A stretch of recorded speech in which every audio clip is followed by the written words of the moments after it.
Hello everyone. आज विक्रम सम्वत 2083 साल 4 महिना 13 गते आज परेको छ गुरु पूर्णिमा र गुरु पूर्णिमाको उपलक्ष्यमा हाम्रा साना साना नानी बाबुहरूले हामीलाई दिएको सरप्राइजहरू गिफ्टहरू देखेर असाध्यै खुसी पनि लाग्यो अनि प्राउड फिल पनि भयो। अनि यो आफ्नो खुसीलाई हजुरहरू सामु व्यक्त गरौँ, हजुरहरूसँग पनि सेयर गरौँ भनेर मैले पनि यो सानो भिडियो बनाएको छु र भिडियोहरू हजुरहरू सामु प्रस्तुत गर्ने जमर्को गरिराखेको छु। आज बच्चाहरूले स्पेसल फिल गराउँदा असाध्यै खुसी पनि लाग्यो है, अनि प्राउड पनि फिल भइराखेको थियो। अनि बच्चाहरूले आफूले सक्दो गिफ्टहरू हामीहरूलाई दिइराख्नु भएको थियो, खुसी हुनुभएको थियो, आएर हग गर्ने अनि you are the best teacher भनेर भनिराख्नु भएको थियो। सबै सुन्दाखेरि असाध्यै प्राउड फिल पनि भइरहेको थियो, खुसी पनि भइरहेको थियो, अलिअलि भित्रभित्रै मन भावुक पनि भइराखेको थियो।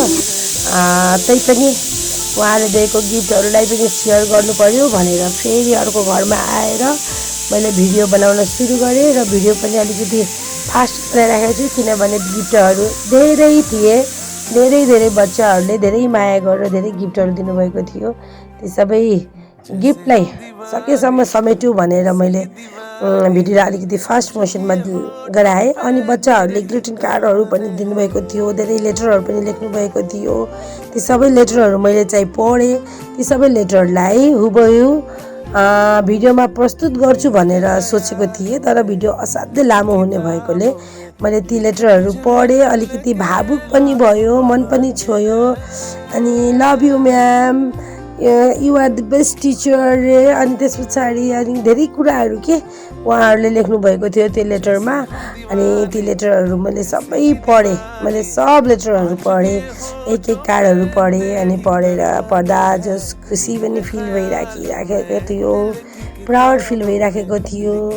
अनि लाग्यो टिचर एउटा यस्तो प्रोफेसन हो जहाँ सम्मान धेरै हुन्छ, चुनौती पनि धेरै छ, तर माया पनि धेरै छ।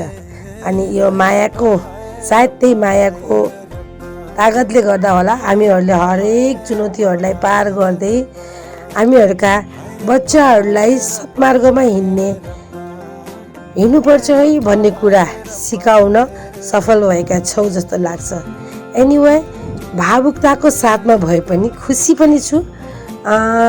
खुसीकै साथमा happy Guru Purnima to all भनेर फेरि म भिडियो मार्फत सबै हामीलाई औपचारिक अनौपचारिक सबै ज्ञान दिनुहुने सम्पूर्णलाई ह्याप्पी गुरु पूर्णिमा भन्न चाहन्छु। र यी सबै गिफ्टको लागि सम्पूर्ण मेरा साना साना नानी बाबुहरूलाई हृदयदेखि नै from the bottom of my heart I just want to say thank you so much my dearest students,